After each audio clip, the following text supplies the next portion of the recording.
Hello everyone, Marksytal here, and today I want to take a look at the specifics of building a device reminiscent of the NerveGear in our current times. To start, I actually think we should look at what the NerveGear features in order to possibly understand what we'd need to do in order to achieve it. To start, the NerveGear is a relatively small item, having the form factor of your average biker helmet, although it does seem to have a little bit extra around where the neck goes. Its controls are founded upon the signals that the brain produces, taking signals that would usually be sent to the body, and instead using them for computer inputs on the avatar.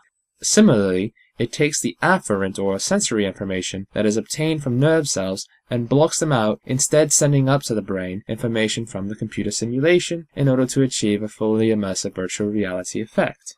Also, it achieves all of this without being invasive, or in other words, needing to penetrate the body's skin or anything like that. So no Matrix-like plugins, in other words. And, by the looks of it, it is a mass consumer product, having sold at the very least 200,000 units at the time when Sword Art Online supposedly released. And finally, the way it functions is using a wireless form of interaction, in that it uses microwave transceivers to send microwaves into the brain in order to read and manipulate the nervous signals.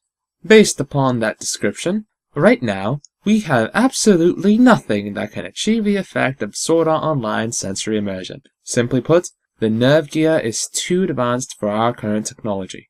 Unless we have some kind of miracle, or one of the few technologies we have that barely manages to even look at the front door of what the NerveGear does, advances sufficiently to the point where it can do so, it's unlikely we'll be able to experience virtual reality in the same way Kirito and Asuna and Klein enjoyed in the series Sword Art Online.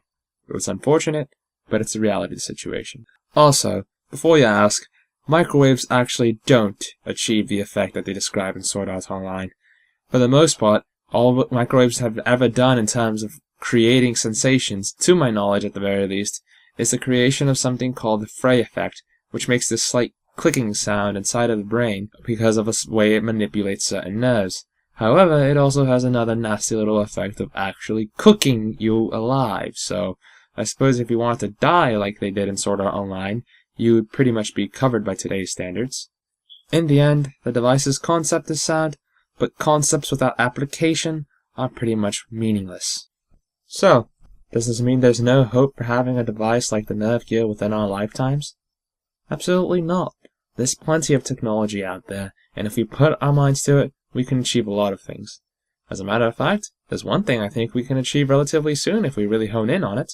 At this moment, I'm actually starting to have a renewed interest in the electroencephalogram as a means of controlling computers. You see, the thing that kept me from looking at them more closely in the past, their latency issues, seems to have a very big foundation in our current processing limitations.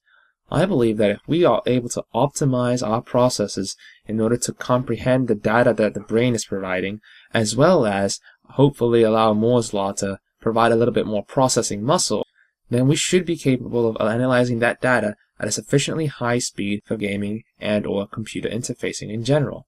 Not only that, but the EEG technology has other benefits that allow us to use it very well as well. Their small form factor allows it to fit inside of a package reminiscent to the NerveGear in terms of size. Just look at the Emotive Epoch or the Insight and compare it to the NerveGear.